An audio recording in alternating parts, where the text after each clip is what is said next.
আসসালামু আলাইকুম। সবাইকে স্বাগত জানাচ্ছি। আমি ইঞ্জিনিয়ার মোহাম্মদ ইকরামুল ইসলাম। আজকে আমি এসেছি সয়দাবাদ রাহিম ভাই এবং রাজ্জাক ভাইয়ের সাইটে। ওনারা দুজনই মালয়েশিয়া প্রবাসী। ওনাদের সাইটে আজকে গেট বিম ঢালাই হবে। তো গেট বিমের রড বাইন্ডিং, শাটারিং মোটামুটি শেষের দিকে। একটুখানি বাকি আছে একটা সাইডে। তারপরে দেখাই যে কেমন কাজ করেছে এবং কী মিস্টেক আছে।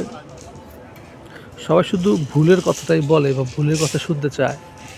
হ্যাঁ, আসলে কাজ তো সাইডে কাজ করতে গেলে টুকটাক ভুল হয়, স্বাভাবিক।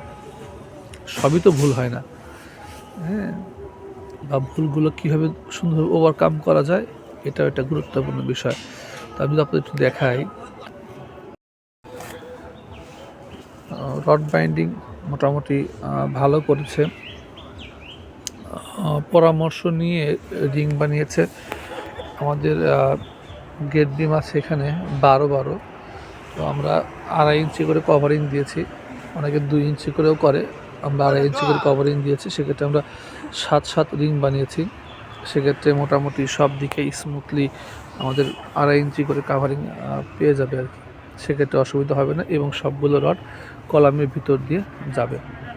এখানে একটা বিষয়, সেটা হচ্ছে যে আমরা বলেছিলাম যে একটা করে টাই কলামের ভিতরে দেওয়ার জন্য। দেখতে পাচ্ছেন এখানে একটা টাই ভিতরে পরানো আছে এবং এক্স্যাক্ট আরেকটা টাই ঠিক উপরে দেওয়া আছে। তো বেশ কিছু জায়গায় দেওয়া আছে, বেশ কিছু জায়গায় দেওয়া নাই। তো এরকম এখানে ভিতরেরটা দেওয়া আছে, উপরটা দেওয়া নাই।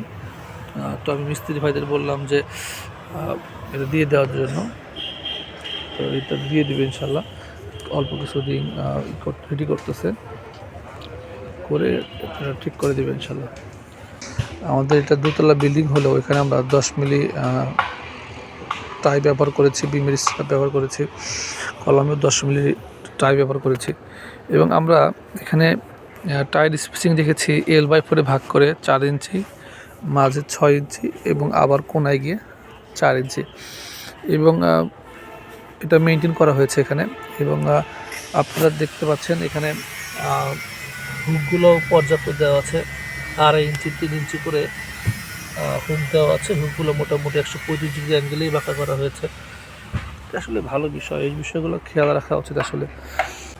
আর একটা বিষয়, সেটা হচ্ছে যে ভবন মালিকও আমাদেরকে বলেছে, সেটা হচ্ছে যে আমরা তো সোলিং করেছি, মিস্ত্রি ভাই সোলিং করেছে। সোলিং করে 2 সাইডে কাট দিয়েছে, নিচে কভারিংয়ের জন্য ব্লক দিয়েছে।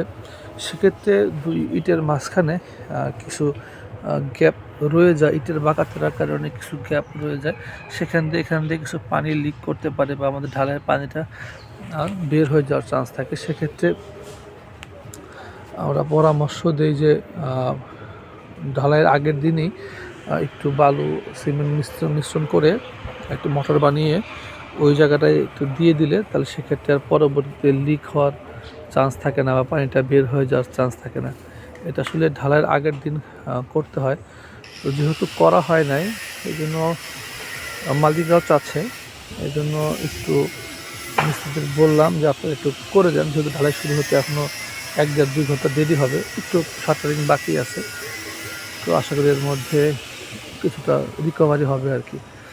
তো ঠিক আছে, ধন্যবাদ সবাইকে। আসসালামু আলাইকুম।